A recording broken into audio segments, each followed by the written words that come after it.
Hi there, welcome to day 2 of Own It.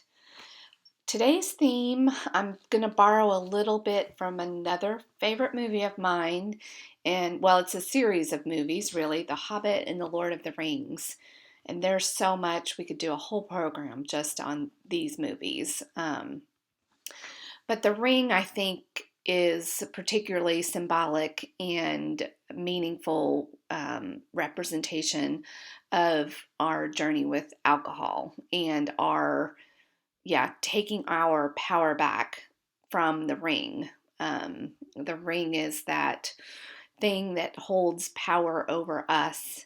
It was made in a dark place, and only by some going back to that dark place can it be unmade. So that's a whole epic adventure that we have to do with unraveling our relationship with alcohol and other habits. Hopefully, what you'll learn in this Own It challenge will have usefulness and application far beyond alcohol. This is just the tip of the iceberg, as they say.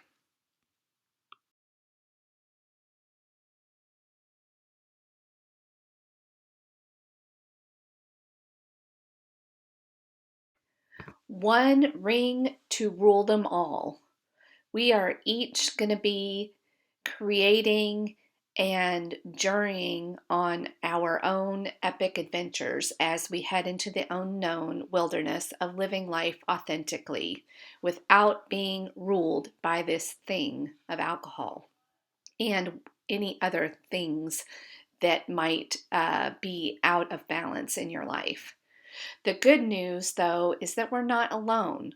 While we each have our own ring to bear and will each have a unique path, we are a member of an awesome fellowship, and we are all working towards the same goals and supporting each other on our paths. So let's get on that path.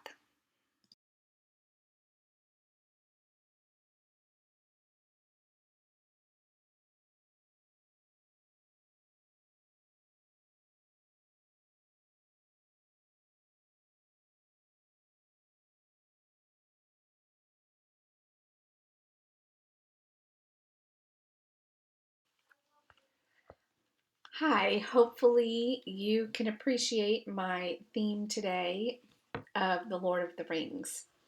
And now we're going to sort of break down what our epic adventure, is going to be like. And let's be practical.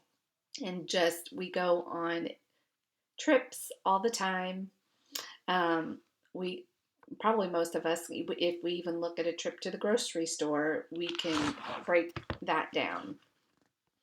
So, what are the first things that we have to do? And I will let you know, I'm going to be looking at my notes. So, um, well, first we have to prepare for the journey. You've got to be dressed appropriately. You've got to look at the weather forecast. Um, so, think about that as you not only approach this challenge period as a whole, but break it down on a daily basis. What can you do to be prepared? And we'll just talk about a few examples, and you can, you know, make that look, how it works for you. Morning routine is one place that is a great way to get prepared. If you're a morning person, that is some time that you could spend downloading some thoughts for the day, just a brain dump, and do your journaling, consider your homework, look at the homework that you've got for the day. If you like doing Bible devotions, all of the things. Rachel Hollis has a great program called Five to Thrive. We'll put links to that below the video and on Facebook. You can also make sure that you are checking in with yourself throughout the day. But on a practical level, you also need to pack some supplies. So do you have your journal? Do you have some pens that you like? Are they readily available? Do you travel with them, or do you keep them by your favorite place to sit in the morning if you're going to do a morning time? Like, really get down to what that looks like for preparing for the journey. For the particular challenge of taking a break from alcohol, do you have some substitutes?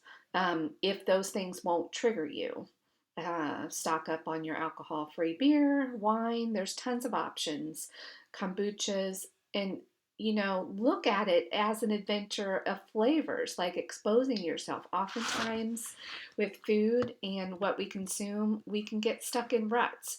So, this is going to be a time to explore new flavors. Um, there's lots of healthy, teas out there, a whole world of tea, and that you can have hot or iced, hot chocolate. You get the picture. Um, so, a few other practical things, and I've included a slide behind this one, or that will be following this one, that is good to just have some uh, to set some expectations. That's also another great way of preparing for an adventure. So, how long does it take to get there? What is the weather like? All of those analogies. Well, when you are used to being a frequent drinker, whether it's daily or if you're a binge drinker, maybe on the weekends, um, your body is used to getting that substance and has developed a lot of um, ways that it alters the natural chemicals that it produces in the body because it's getting things artificially from the alcohol. So when you take that out of the equation, you may deal with what is called PAWS, and that stands for post acute withdrawal syndrome. And this can look very differently. Again, God created each one of us individually. Our chemistry is a little different. So your PAWS may not look exactly like somebody else's. But in general, your sleep could be affected as your body gets used to it. So that might be a week of insomnia. For some people, I was one of them, I was just tired all the time. Like I could just sleep all day. And then as we're going to get down to it in this list, you want to kind of honor your body and do give it what it needs. Some people, their appetite goes up. Alcohol is converted to sugar in the body, so you may experience cravings, a lot of extra sugar cravings. You might have some mood swings, night sweats. There's all kinds of different mental fog and things that might be happening as your body adjusts to this new normal.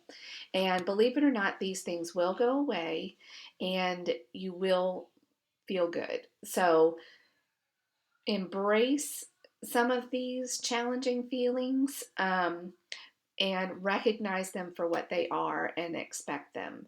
And that way, they're all good signs of your body processing that out of the system.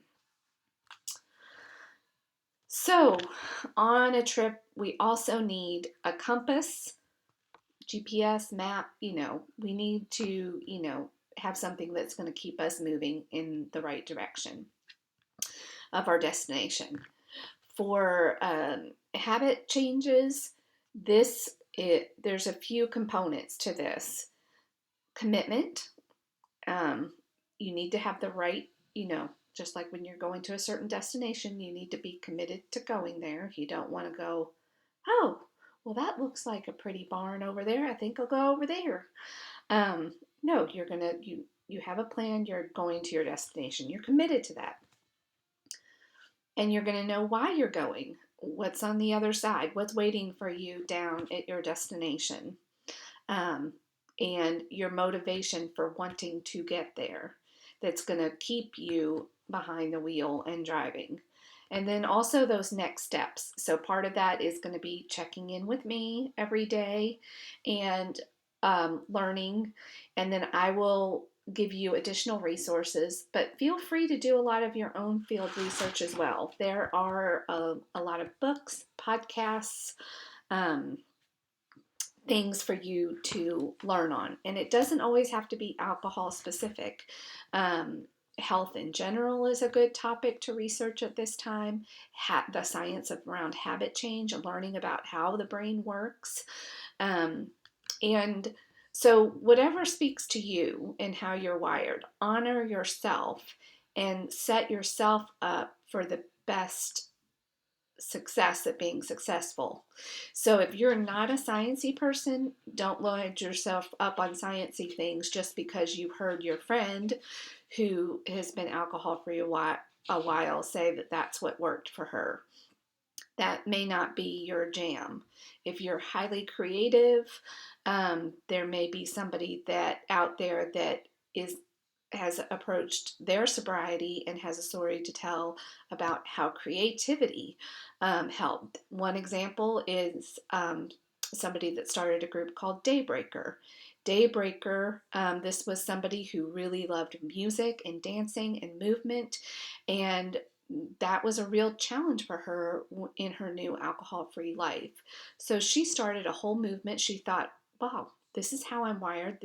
Why do I keep trying to fit a round peg in a square hole? So she just literally shifted it. It's called Daybreaker. And she does these like wild dance parties in the morning and has healthy green juices and coffees. And she created a whole community around that, and now it's just taken off. So, all that to say, make sure your map is driving in a car that also suits you in a method. So, know yourself and know what you like and what works for you. And also keep your eyes focused on the road. Don't keep looking back at other things and other directions to go. Keep looking where you're going. Stay focused. The other good component to an epic adventure, it's hard to go on a big road trip without your crew or your fellowship. And fellowship, I have written some notes. It's actually the topic that I studied today. God is good that way. And here are the key components, and I took this from the Purpose Driven Life. So the components of authentic fellowship, well, number one there is authenticity. So have a group of people that you can be completely authentic with. Humility is another big component of real fellowship. We don't need anybody who thinks they know it all and knows better than everybody else. We need everybody to come with an open mind and a humble heart, knowing that, yes, they have things to offer, but they have just as much to learn from the fellowship. Courtesy, we're all nice to each other. You frequently get together, so you need to stay connected on a frequent basis. It's hard to be close with somebody and in true fellowship without keeping in touch frequently. Mutuality, it's that back and forth. You give, you get. So making sure that it's a two-way street everybody's benefiting from. You have sympathy for each other, mercy, honesty, and another real key component is confidentiality. And that's what we have here with our Own It challenge. We have truly created authentic fellowship. Okay, so for our final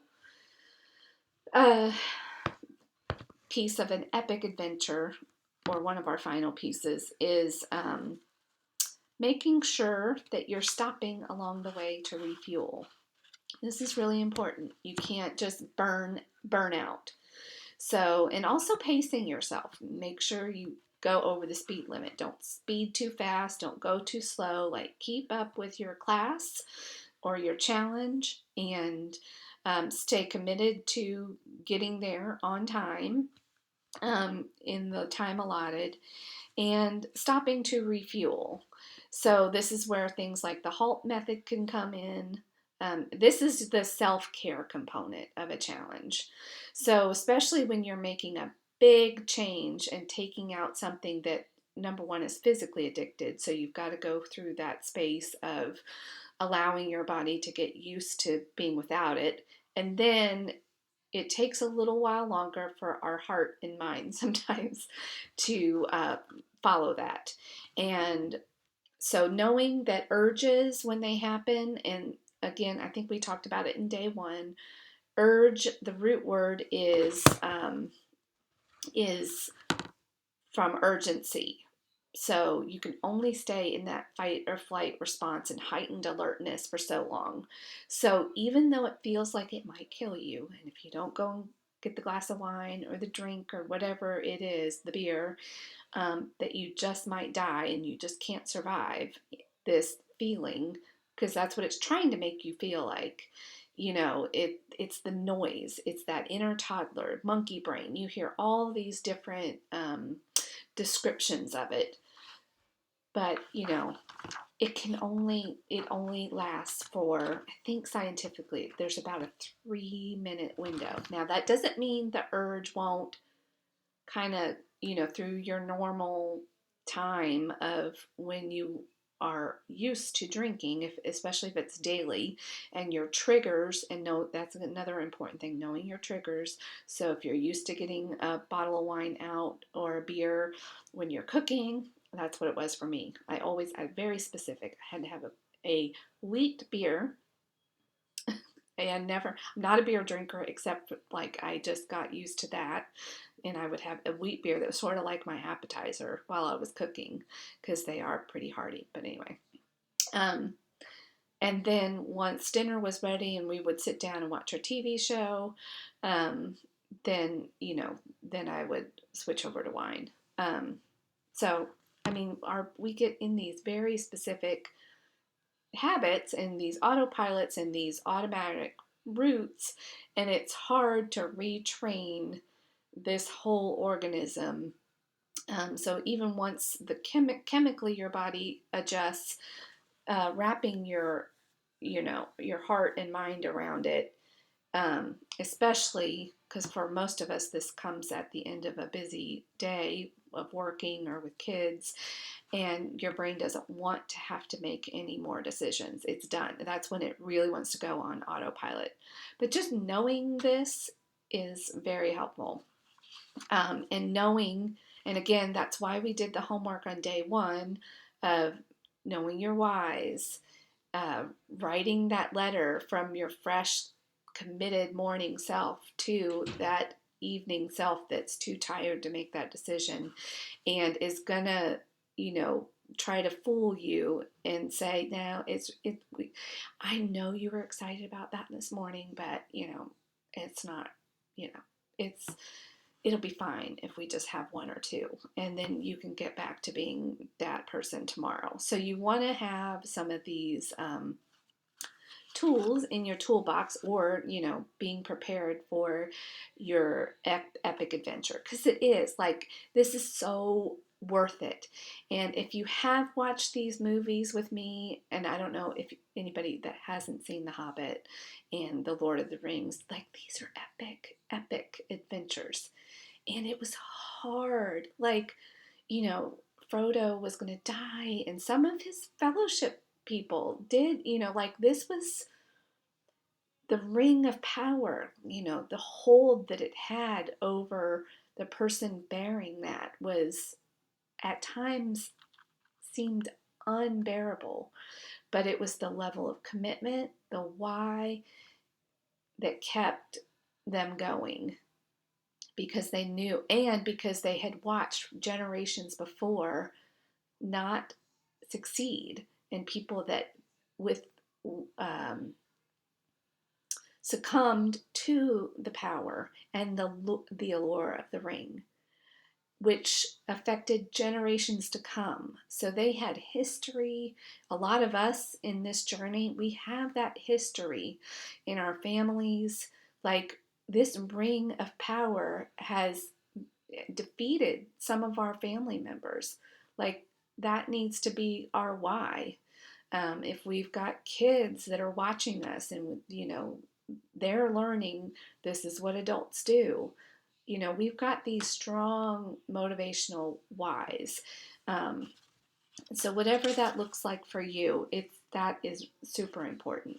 But it is important to make sure that on a daily basis and maybe even a few times a day, check in with your body. Do the HALT method. Am I hungry? Am I angry? Am I lonely? Am I tired?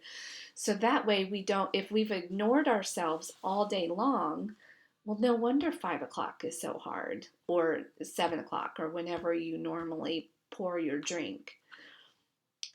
So try to put some things in your schedule, and habit stacking. At lunchtime, can you pull out your top 5 reasons why and revisit that?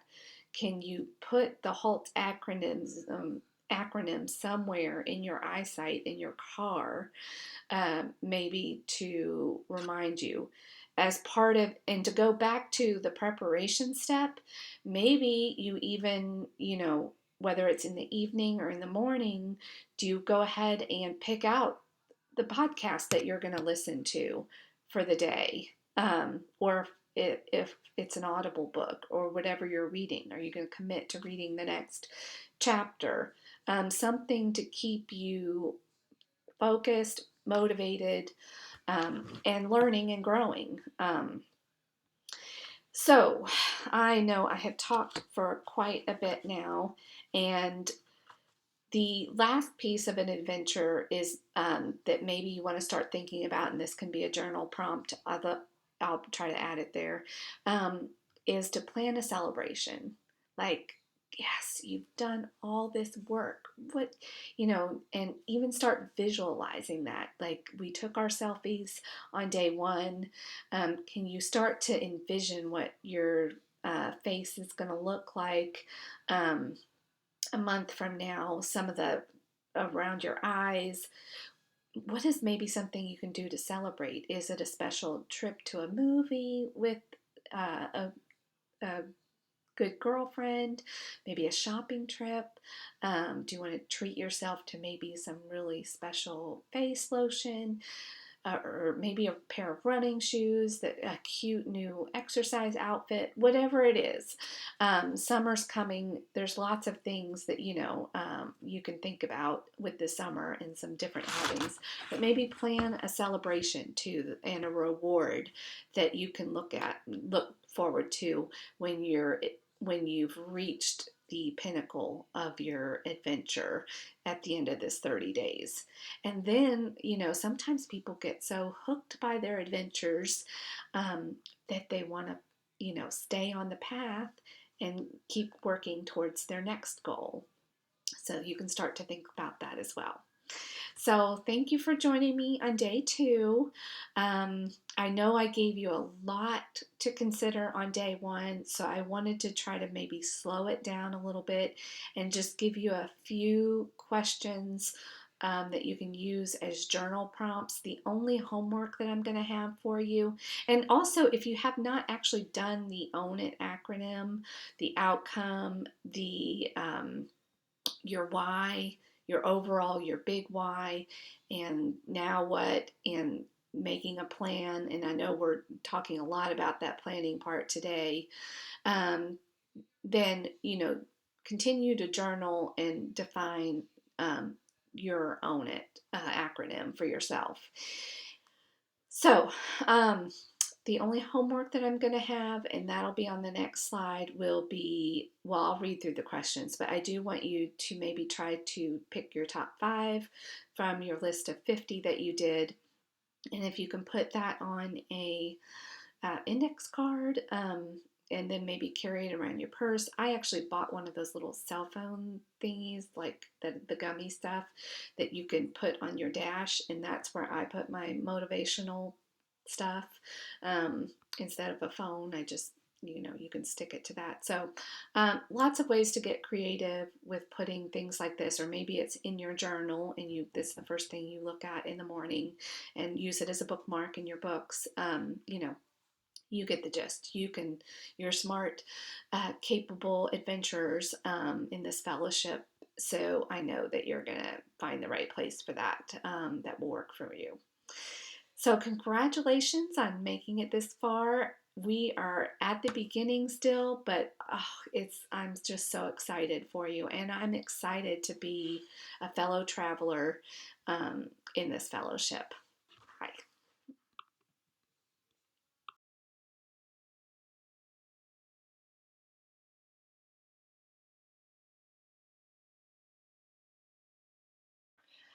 Hi, on this slide, I have these also linked on the Facebook page, and these are nothing that I've created.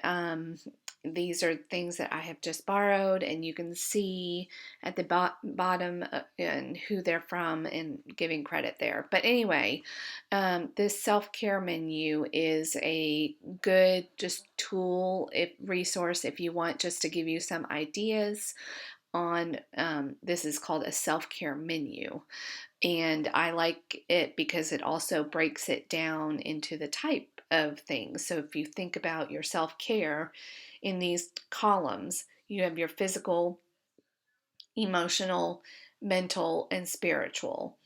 And as you check in with yourself throughout the day, or when you're feeling triggered or you're feeling an urge, not only check in with yourself with things like the HALT acronym, but,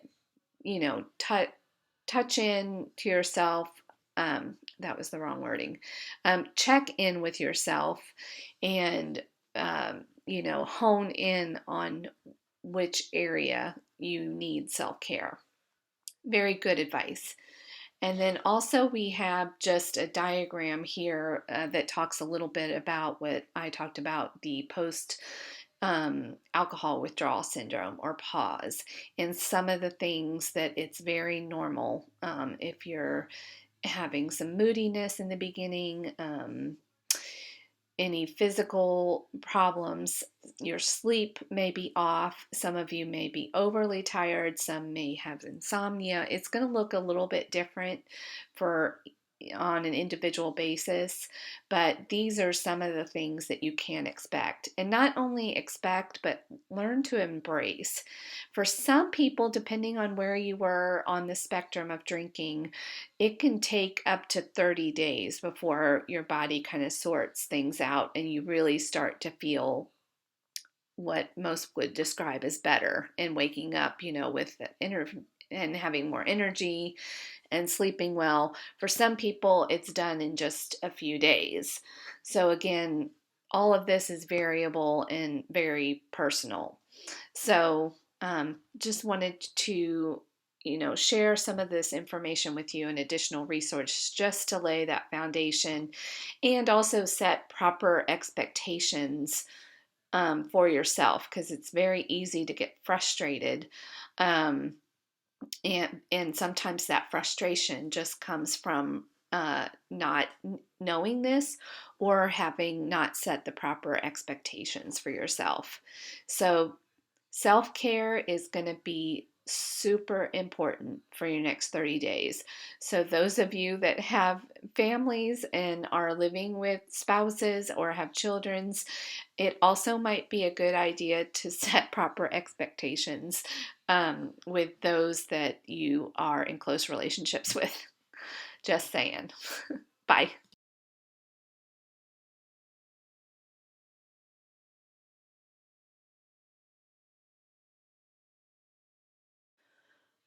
Okay, now we get to the action plan and the doing it part of the work. And that's when the journal comes in very handy. And these are just a few questions that I had actually suggested to me. So thank you for that. And from feedback. And a couple of the questions that you could journal about. And if you want to, you can take this or leave it. But some good things to think about is, going on an adventure can be super scary. We might have a lot of fears around this. Even though it often is exciting, it can often bring up some fears. So maybe dig into that a little bit. Ask yourself that question, and then maybe take that a step further. Why?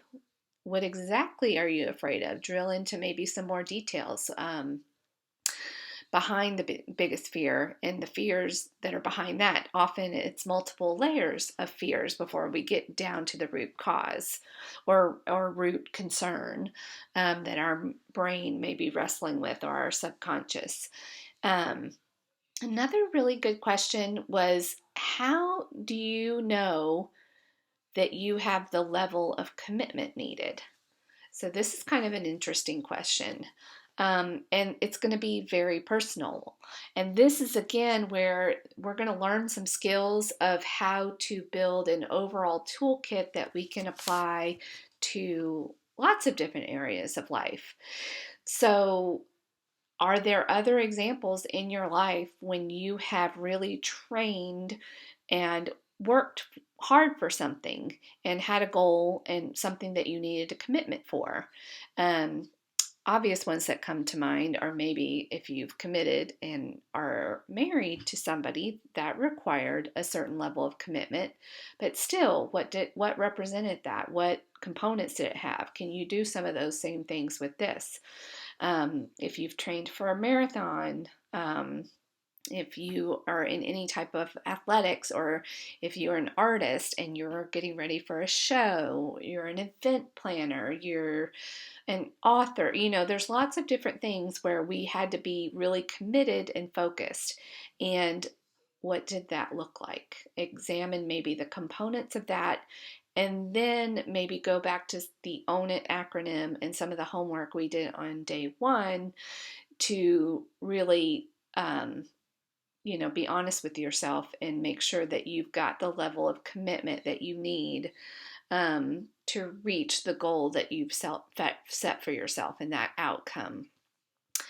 And then for the actual homework, I think it's a good idea. Somebody suggested this and it was brilliant, that you could take your list of 50 and whittle it down to your top 5 and maybe put those on an index card. It can be plain, or you can fancy it up and make it super cute and laminate it. Go to town. Again, just like we did with our journal. This should be something that you want to pull out and look at, that gives you joy.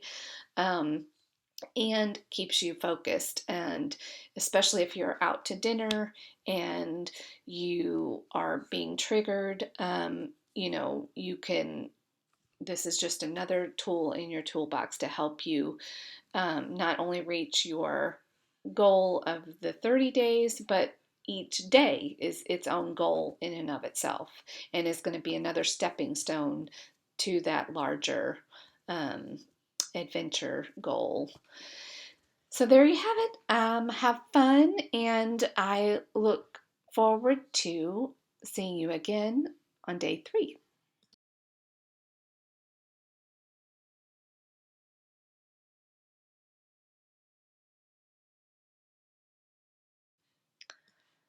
So our finale is for every day is also going to be our soul meditation. And today's contribution um, again ties in so well with our theme of the epic adventure. And I'm just going to read quickly what it says here. Let's remember today, as we align our focus and move towards our goals, that we are not in this fight alone. We do not have to do this in our own strength. God is very present help in time of need. He is our way maker, miracle worker, promise keeper, light in the darkness.